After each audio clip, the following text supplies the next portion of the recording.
Okay, there we go, and start here.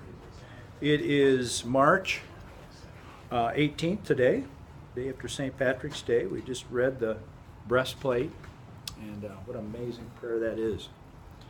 We want to read in just a moment Genesis chapter 30, verses 6 through 8, but before we do, I want to read the context and give us a brief kind of review from last time. As you recall, looking up here on the screen, our review from last time is we're looking at this construct that we as human, that I'm proposing, guys. Maybe some of you are exempt, I don't know, but I'm proposing, let's say most of us are working out of a way of thinking that is this thing I'm calling less than.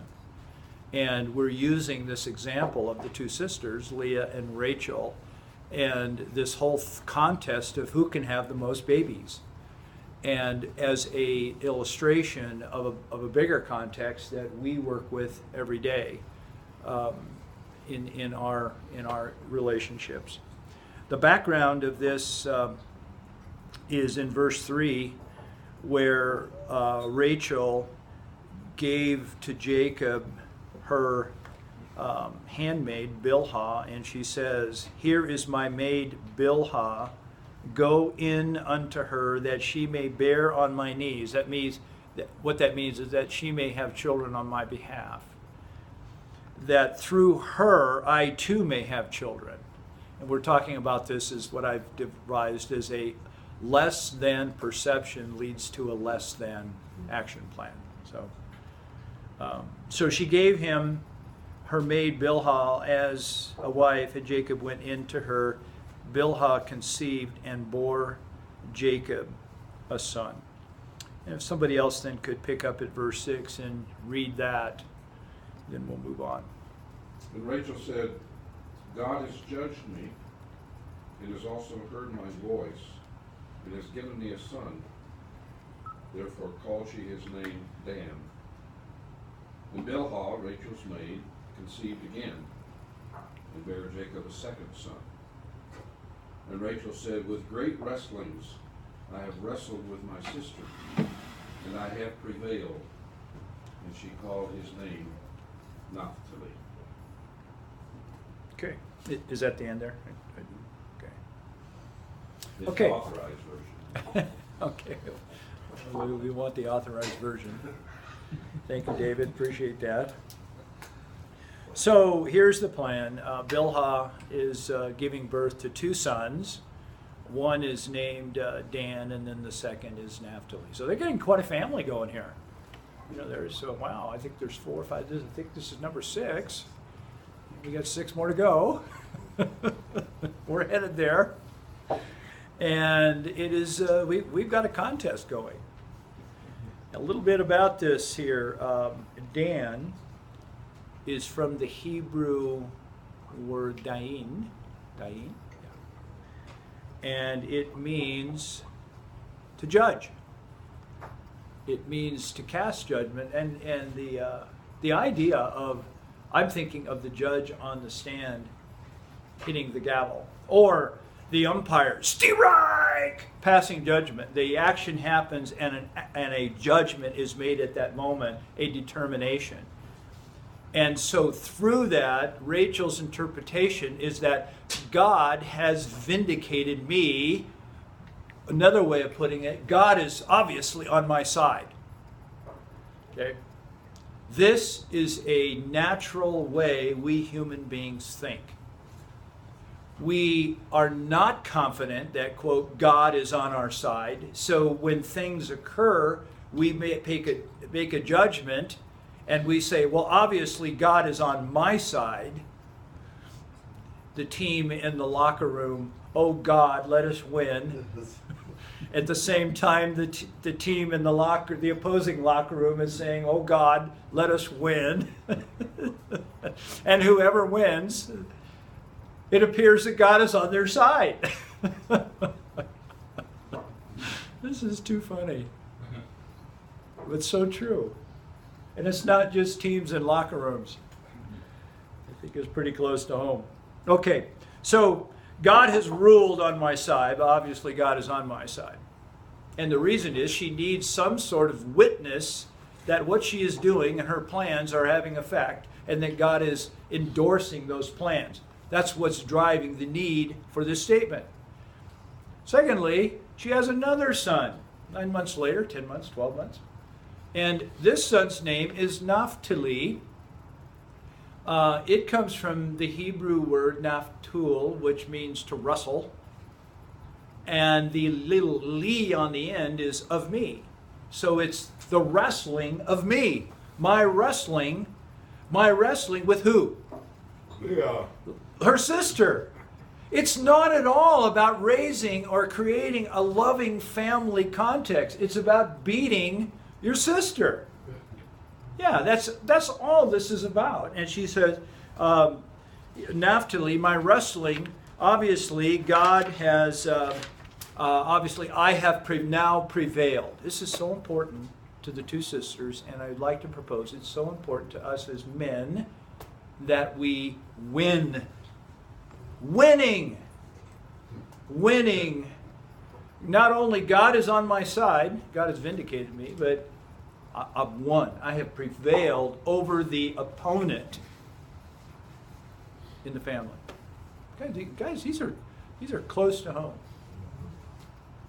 All right, there's the two. Now what I've done is taken this idea and put it, it's kind of an introductory slide here. I'm seeing this. This is all this is saying, is that we have two sisters, and in this this picture right here is Leah is the perceived lesser, and Rachel is the perceived larger. This is from the perception of Leah, the little yellow cloud.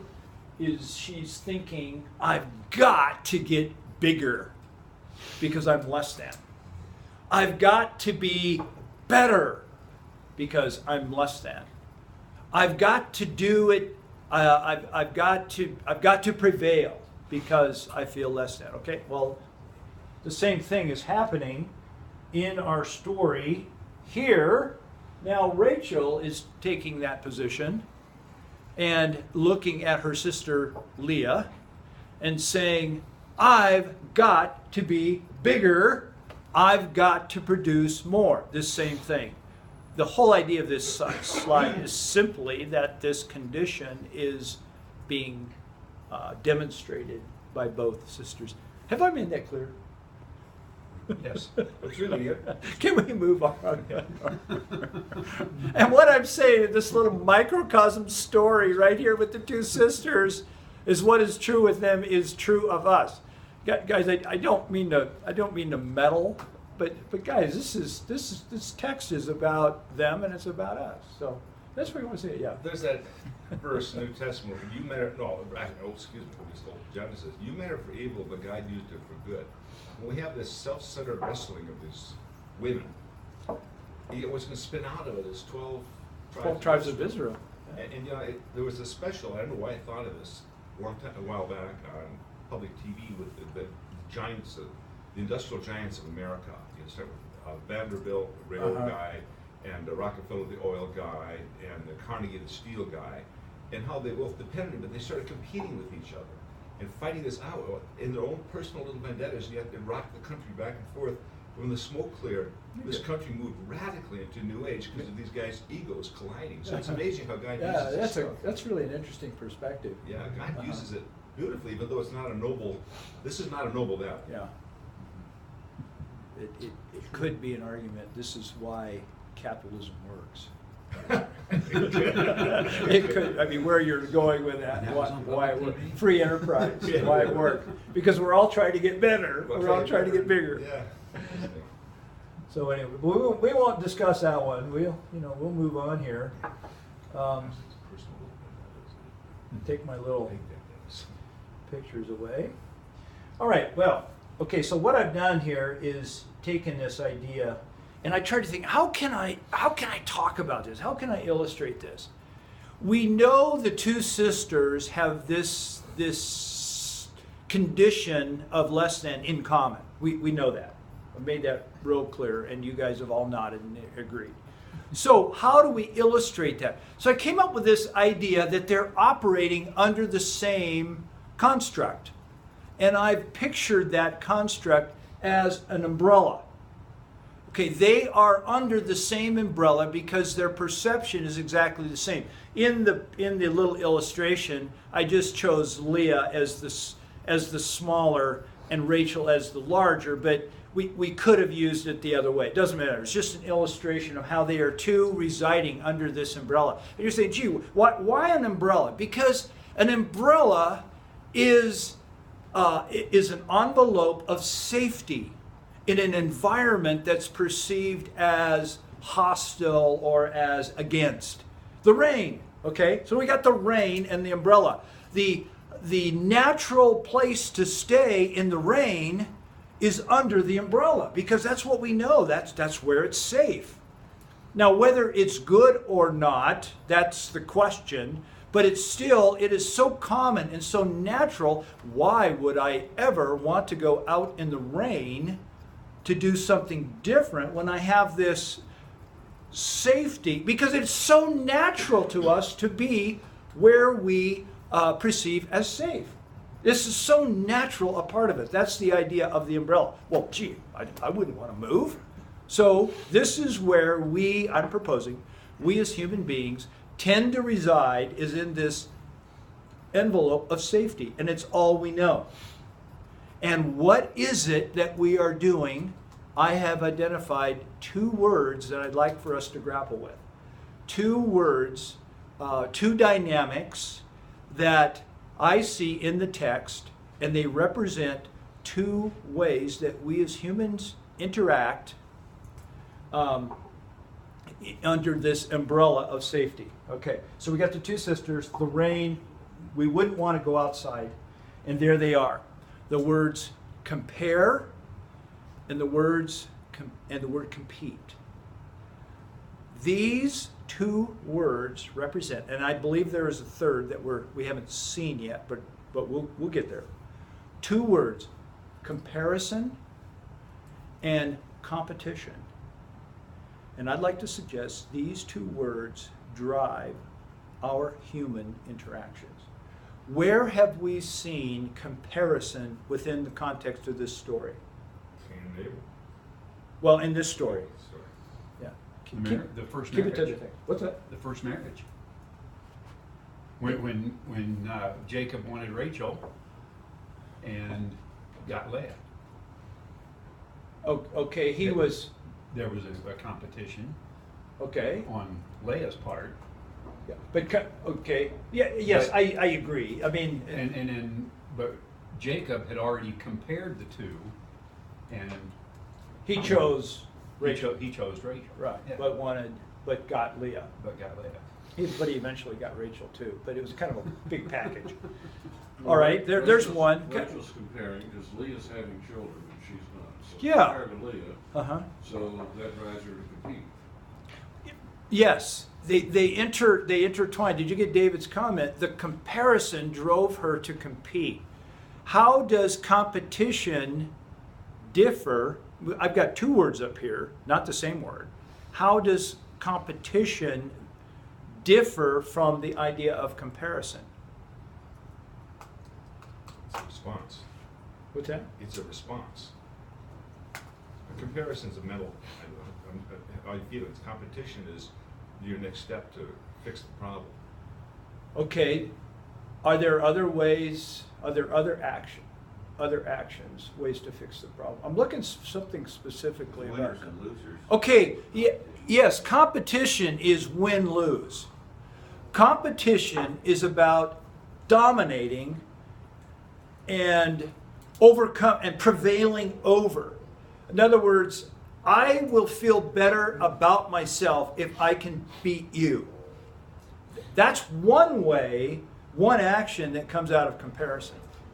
I compare, I see you, I make judgments about my actions based on our relationship, and my conclusion is I'm going to compete with you.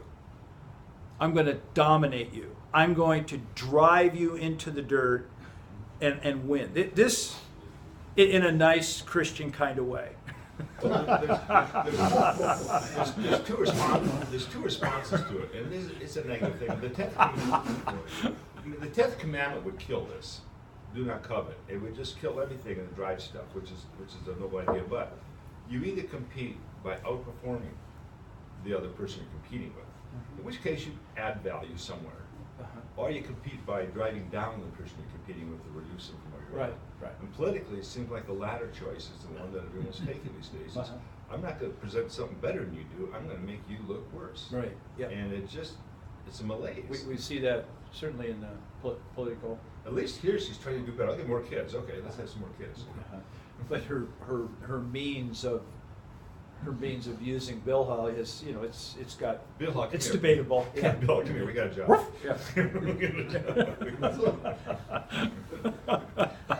Okay, what I'd like you to do, we got 10 minutes or so. I'd like you guys to grapple with this at your tables. You two and you three and you three, and just think about this. And here's the question I'd like you to discuss. Now we're looking at a text that's this story's 4,000 years old, or 3,500, depending on your view of the age of the text. But it relates to us. In what ways has this idea, or these two ideas, in what way has this idea of comparison and this idea of competition shaped your thinking as a man? God, I want you to discuss this. Now you're thinking, gee, does that mean I can't watch the Broncos anymore or the Rockies? No, athletic competition. We're not talking about that. We're talking about life within the family. We're talking about life in business. We're talking about even life within the context of our church and our way of thinking as Christianity, in our faith. In how we view, quote, evangelism, in how we, in our practice, we think in terms. I'm saying we all are subject to these two. And what I'm asking you to do, guys, is just in an honest assessment, a few minutes here, look at it, discuss it, pick one, and identify it with the other guys in your table. This is how I have seen comparison and or competition demonstrated in my life. Okay, can you guys do that? All right, have fun.